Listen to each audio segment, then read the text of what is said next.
third amendment bill 2026, earlier bill number 17 of 2026. One more message from Honorable Speaker.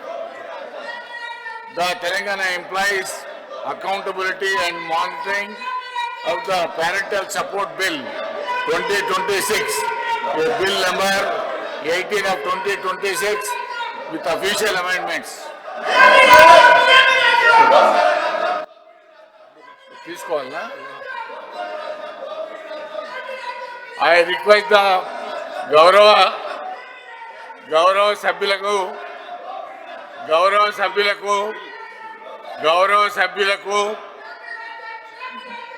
Please గౌరవ సభ్యులకు మనం చేస్తా ఉన్నాను. ఇది మన పెద్దల సభ. ఈ పెద్దల సభలో గౌరవప్రదంగా వ్యవహరించాల్సినటువంటి అవసరం మనకుంది. దయచేసి సభను మీ స్థానాల్లో కూర్చోవాలని విజ్ఞప్తి చేస్తా ఉన్నాను. ప్లీజ్ గౌరవ సభ్యులు, ఇది పెద్దల సభ. ఈ పెద్దల సభ యొక్క గౌరవాన్ని కాపాడాలని విజ్ఞప్తి చేస్తా ఉన్నాను. ప్లీజ్ మీ స్థానాల్లో కూర్చోండి. మీ స్థానాల్లో కూర్చోండి. ప్లీజ్ మీ స్థానాల్లో కూర్చోండి. ప్లీజ్ మీ స్థానాల్లో కూర్చోండి.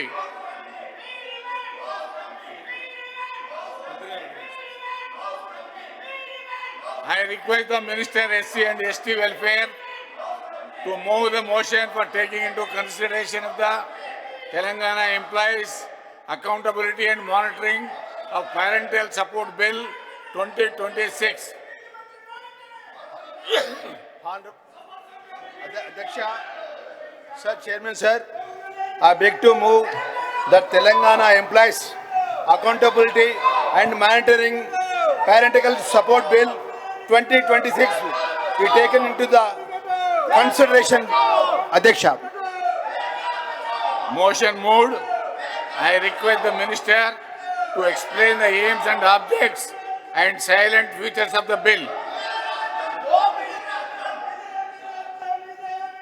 మన భారతీయ సంస్కృతిలో మాతృదేవోభవ పితృదేవోభవ అనే ఒక మహోన్నతమైన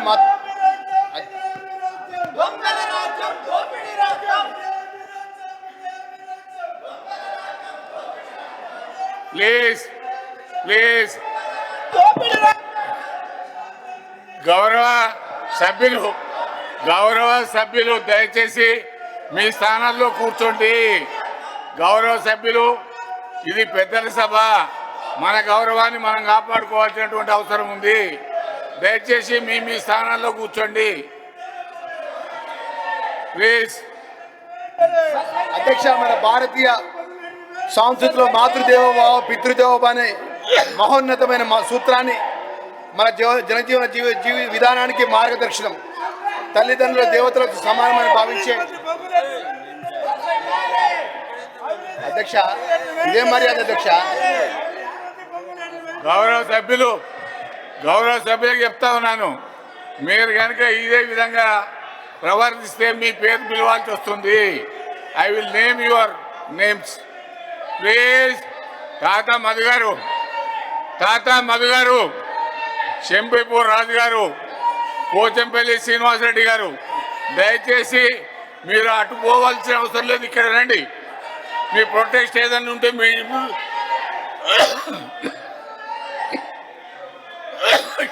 భద్రతతో జీవించాలనే ప్రతి మనిషి యొక్క కర్తవ్యం. అధ్యక్ష, తల్లిదండ్రులు పిల్లల పెంపకం కోసం ఎన్నో కష్టాలు పడతారు. తమ సుఖ సౌకర్యాల కోసం పక్కన పెట్టి పిల్లల విద్య అభివృద్ధి మరియు భవిష్యత్ కోసం తమ జీవితాన్ని అంకితం చేస్తారు.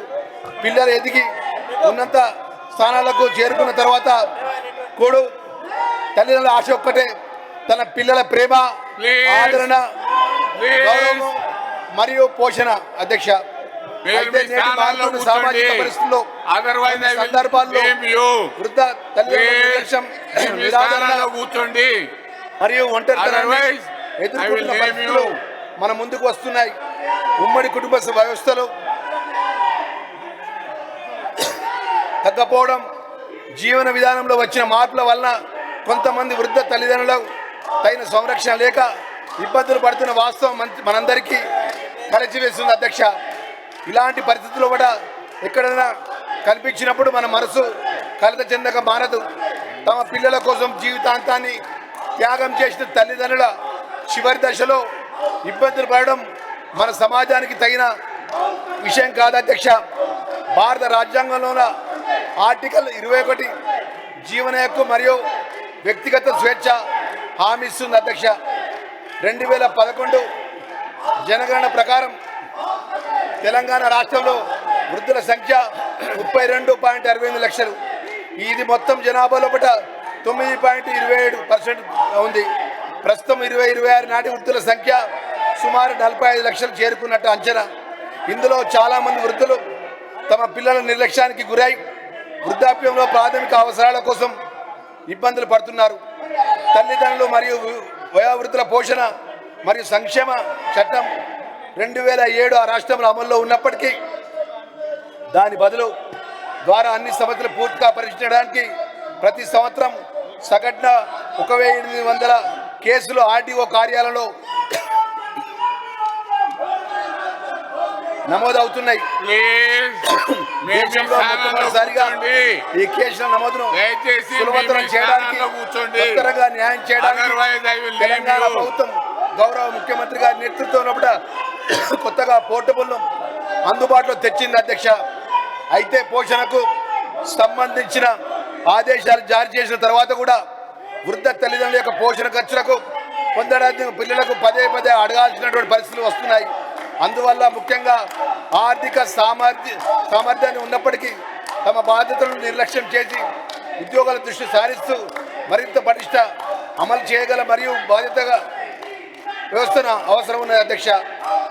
గౌరవ ముఖ్యమంత్రి రేవంత్ రెడ్డి గారి దూరదృష్టి, మానవత దృక్పథంతో కుటుంబ విలువల పట్ల ఉన్న ప్రగాఢమైన నిబద్ధత వృద్ధ తల్లిదండ్రుల యొక్క గౌరవప్రదమైన జీవితం గడపాలని లక్ష్యంతో తెలంగాణ ఉద్యోగ తల్లిదండ్రులకు పోషణ జవాబుదారీతనం మరియు పర్యవేక్షణ బిల్లు 2026ను మన ప్రభుత్వం గౌరవ సభ ముందు తీసుకొచ్చింది అధ్యక్ష.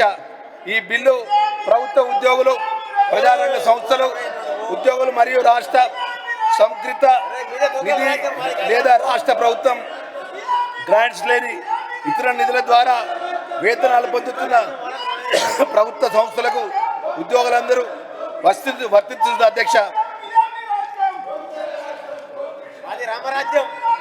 అదనంగా నమోదు చేయబడినటువంటి లైసెన్స్ పొందిన ప్రైవేట్ సంస్థల్లో పనిచేస్తున్న ఉద్యోగులు కూడా ఈ పరిధిలో వస్తారు అధ్యక్ష. అలాగే ప్రత్యక్షంగా లేదా పరోక్షంగా ఎన్నిక చేయబడిన ప్రజాప్రతినిధులు, ప్రభుత్వం ద్వారా నామినేట్ చేయబడిన ప్రజాప్రతినిధులు నెల వారి వేతనాలు లేదా భత్యాలు పొందుతున్నట్టు వారు కూడా ఈ బిల్లు పరిధిలో వస్తారు అధ్యక్ష. నిర్లక్ష్యానికి గురి అవుతున్నటువంటి తల్లిదండ్రులు ఉద్యోగస్తులైన తమ పిల్లల మీద నియమిత అధికారికి జిల్లా కలెక్టర్ ద్వారా దరఖాస్తు చేసుకున్నట్లయితే ఈ విషయంపై విచారణలో రుజువైతే అట్టి ఉద్యోగుల నెలసరి జీతం నుంచి 15% లేదా 10,000 రూపాయలు ఏది తక్కువ అయితే అది నేరుగా తగ్గించి వారి తల్లిదండ్రుల బ్యాంకు ఖాతాలో జమ చేసే విధంగా ఈ యొక్క గొప్ప బిల్లును ఈ యొక్క శాసనమండలిలో ప్రవేశపెడుతున్న సందర్భంలో ఈ ప్రతిపాదన బిల్లు ప్రస్తుత చట్టపరమైన వ్యవస్థను బలోపేతం చేయడం కాకుండా కుటుంబ నైతిక, సామాజిక మరియు చట్టబద్ధమైన బాధ్యత విలువలను పునరుద్ధరించడం కాకుండా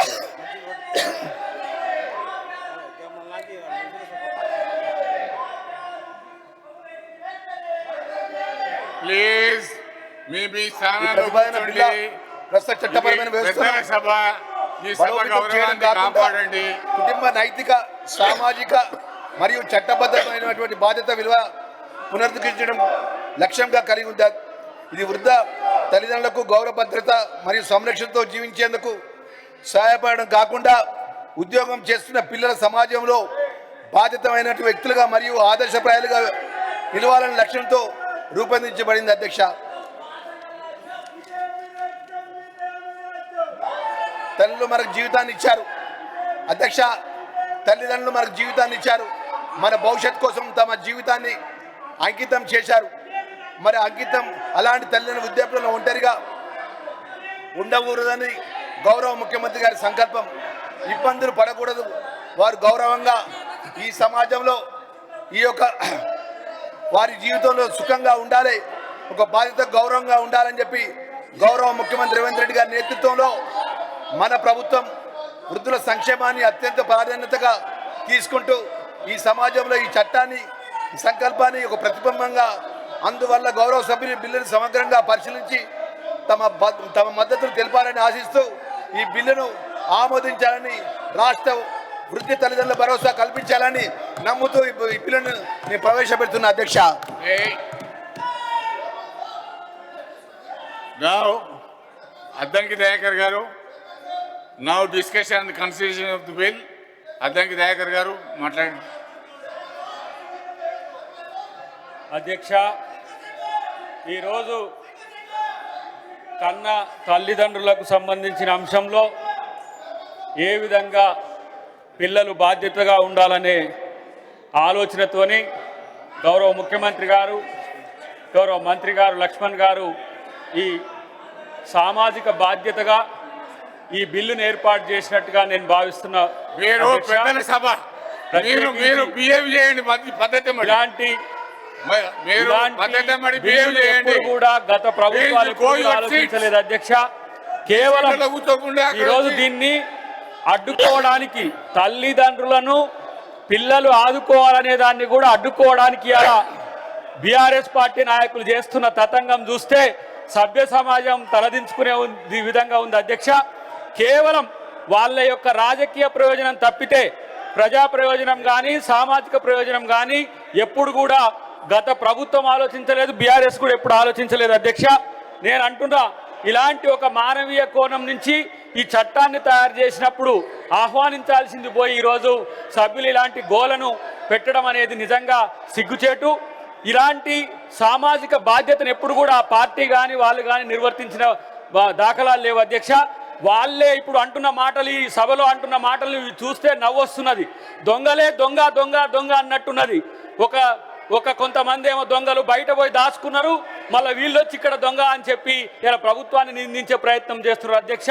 ఈ బిల్లు ఏదైతే ఉందో ఈ బిల్లును మానవీయ కోణం నుంచి అనే అంశాన్ని ఒక చర్చ అయితే అసలు బాధ్యత ఉన్న సభ్యులుగా వాళ్ళు మాకు కనిపిస్తలేరు అధ్యక్ష. బాధ్యత ఉంటే ఇలాంటి నిరసనలు చెప్పే ప్రయత్నం చేయరు అధ్యక్ష. కేవలం ముందు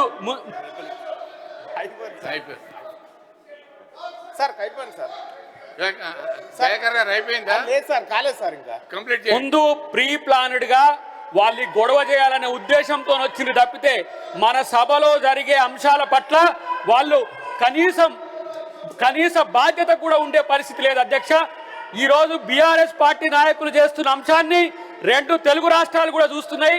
ఏ రాష్ట్రంలోనే ఒక చట్టాన్ని అలా బాధ్యతగా ఇలా ముఖ్యమంత్రి గారు కేబినెట్ తీసుకొస్తే దాన్ని ఏమంటాము నిర్లక్ష్యం చేయడమే కాకుండా తల్లిదండ్రుల పట్ల వాళ్లకు ఎలాంటి ప్రేమ లేదని నిరూపించిన ఈ చరిత్ర మనకు కనబడుతుంది అధ్యక్ష. ఒకవేళ వాళ్ళు నిరసన చెప్పాలనుకుంటే ఈ బిల్ పాస్ అయిన తర్వాత వాళ్ళు నిరసన చెప్పుకునే అవకాశం ఉంది అధ్యక్ష. కానీ ఈరోజు వాళ్ళు సస్పెండ్ కావడానికో సభలో వచ్చి ఇష్టం వచ్చినట్టుగా ప్రవర్తించడానికో చేస్తున్న దాన్ని నిజంగా మేమందరం కూడా సభ్యులమందరం కూడా తీవ్రంగా వ్యతిరేకిస్తున్నాం. ఒకవేళ కనుక వాళ్ళు గొడవ చేసే పరిస్థితి ఉంటే వాళ్ళను మీరు సస్పెండ్ చేయడానికి కూడా వెనకడగద్దని చెప్పి నేను తెలియజేస్తున్నా అధ్యక్ష. కేవలం ఒక ఇల్లు ఇంటెన్షన్తోనే ఈ సభలో ఇలాంటి చర్చను జరగకుండా ఉంచడానికే, ప్రభుత్వానికి వచ్చే మంచి పేరును రాకుండా చేయడానికే ఈ సభ్యులు ఇలాంటి ప్రయత్నం చేస్తున్నారని నాకు అనిపిస్తుంది అధ్యక్ష. ఈరోజు వాళ్ళు అనుకున్న ఏ కుట్రలు చేయాలనుకున్నా సరే ఈ బిల్లులు పాస్ అవడమే కాదు, అసలు వాళ్ళు ఈ రాష్ట్రంలో వాళ్ళ పార్టీ యొక్క తీరు చూస్తే ఏ రకంగా ఉందో మీరు చూడండి. వీళ్ళను ఉన్మాదంగా చూడాలన్నా లేకపోతే ఒక్కొక్క అభ్యర్థి ఒక్కొక్క తీరుగా ఉన్న పరిస్థితి ఉన్నది. కాబట్టి వాళ్ళని సపోర్ట్ చేసే విధంగా వీళ్ళు ఇలా ప్రవర్తిస్తున్నారు. ఈరోజు ఒక మంత్రి ఇక్కడ లక్ష్మణ్ గారు చదువుతుంటే ఆయన అడ్డుకునే ప్రయత్నం చేస్తున్నారు అధ్యక్ష. ఇది రాజ్యాంగ విరుద్ధం అధ్యక్ష. ఒక దళిత మంత్రి ఈరోజు అక్కడ చదువుతుంటే కూడా దాన్ని డిస్టర్బ్ చేసే విధంగా వాళ్ళు బాధ్యత లేని పరిస్థితిలో ఉన్నది అధ్యక్ష. వాళ్ళకు దళితులంటే ఇష్టం లేదు, గిరిజనులంటే ఇష్టం లేదు, తల్లిదండ్రులంటే ఇష్టం లేదు, సమాజం అంటే ఇష్టం లేదు. ఇలాంటి ఒక పర్వర్టెడ్ పార్టీగా ఇవాళ బీఆర్ఎస్ మారిపోయింది అధ్యక్ష. ఈ పర్వర్టెడ్ పార్టీ అసలు ఈ రాష్ట్రానికి అవసరమా అనేది ఈరోజు మేము ఆలోచిస్తున్నాం అధ్యక్ష. వీళ్ళు తెలంగాణ తెచ్చామని చెప్పుకునే వీళ్ళు ఇలా తెలంగాణ సమాజం పట్ల ఏ బాధ్యత ఉందని చెప్పి ఈరోజు చెప్పుకుంటారు అధ్యక్ష. కేవలం వాళ్ళ యొక్క కుటుంబాలు బాగుపడడానికే ఇలా దొంగల్లా దోచుకున్న కుటుంబమే ఇలా దొంగల రాజ్యం అంటుంది అధ్యక్ష. ఇదెక్కడి వినూత్నమైన పరిస్థితి ఎవరికి అర్థం కావట్లేదు. కేవలం మేము ఒక 10 మంది ఉన్నాం అసెంబ్లీలో, అదో ఇదో హల్చల్ చేస్తాం, అది వార్త అవుతుందని చెప్పి ఒక చీప్ టాక్టిక్స్తో ఇలా బీఆర్ఎస్ పార్టీ తన ప్రతిష్టను దిగదార్చుకుంటున్న పరిస్థితి అధ్యక్ష. కాబట్టి ఇలాంటి సభ్యులు పెద్దల సభ అధ్యక్ష, ఇది ఇక్కడ చర్చ పెద్ద ఎత్తున జరగాల్సిన అవసరం ఉంది అధ్యక్ష. ఈ సభ ఇలాంటి అంశాల పట్ల చాలా కన్సోల్గా ఉండాల్సిన అంశం అధ్యక్ష.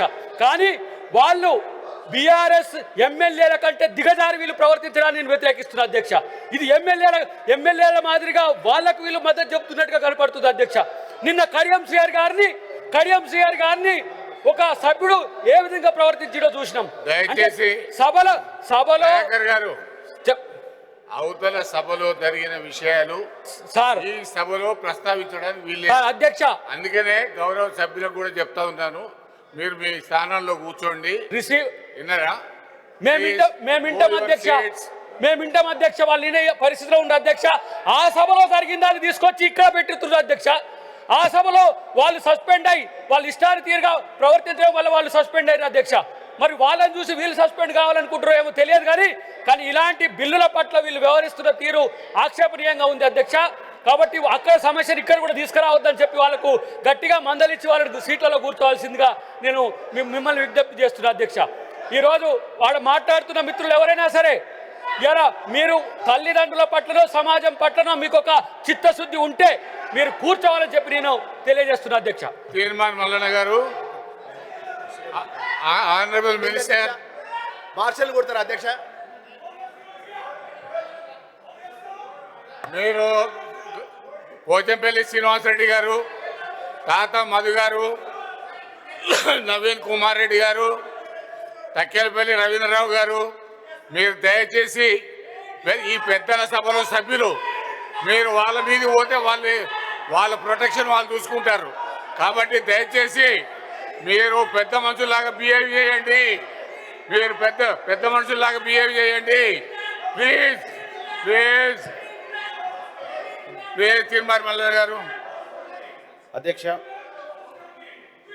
ఇవాళ ఒక చారిత్రాత్మకమైనటువంటి బిల్లు ఈ సభలో చర్చకు వచ్చినందుకు, ఈ చర్చలో పాలు పంచుకునేటువంటి అవకాశాన్ని నాకు ఇచ్చినందుకు తమరికి వినయపూర్వకంగా ధన్యవాదాలు తెలియజేస్తున్నా అధ్యక్ష.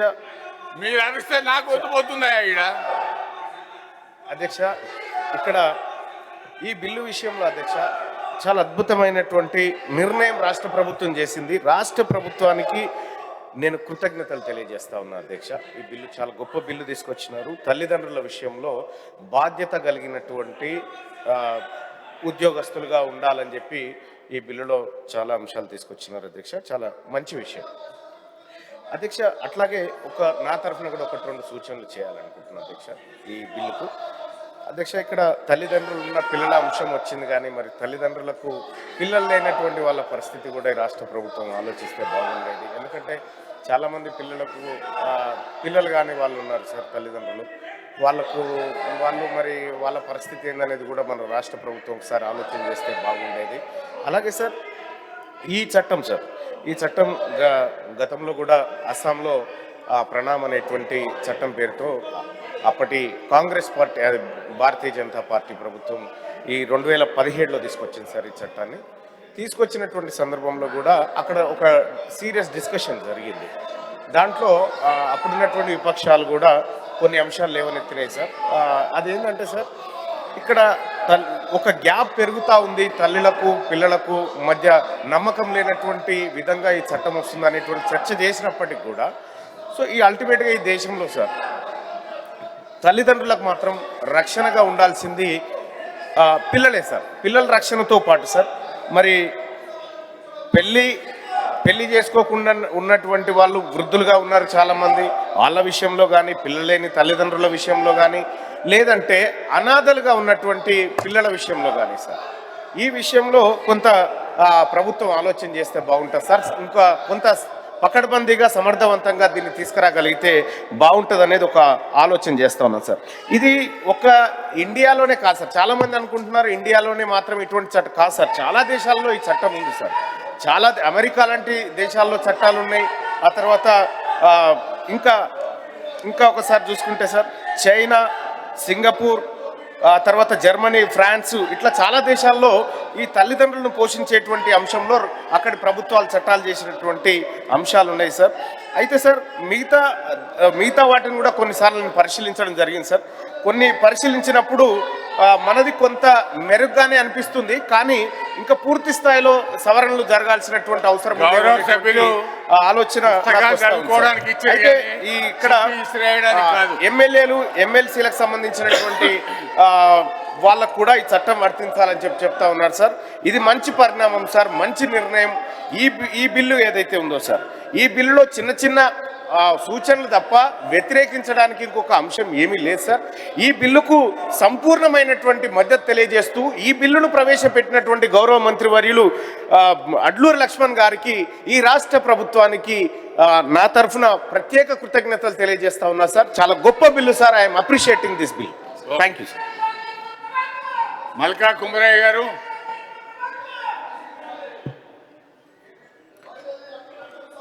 అధ్యక్ష, పర్మిషన్ మాట్లాడి పర్మిషన్ థ్యాంక్ యూ. ఈ బిల్లు చాలా మంచిది. మనకు పేరెంట్స్ అంటే మనకు దేవుడితో సమానం. అయితే ఈ ప్రస్తుత పరిస్థితుల్లో కొంతమంది స్టూడెంట్స్, ఎంప్లాయీస్ కానీ, ప్రైవేట్ సెక్టర్ ఎంప్లాయీస్ కానీ అందరికీ కూడా ఈ బిల్లు వర్తింపజేయాలి.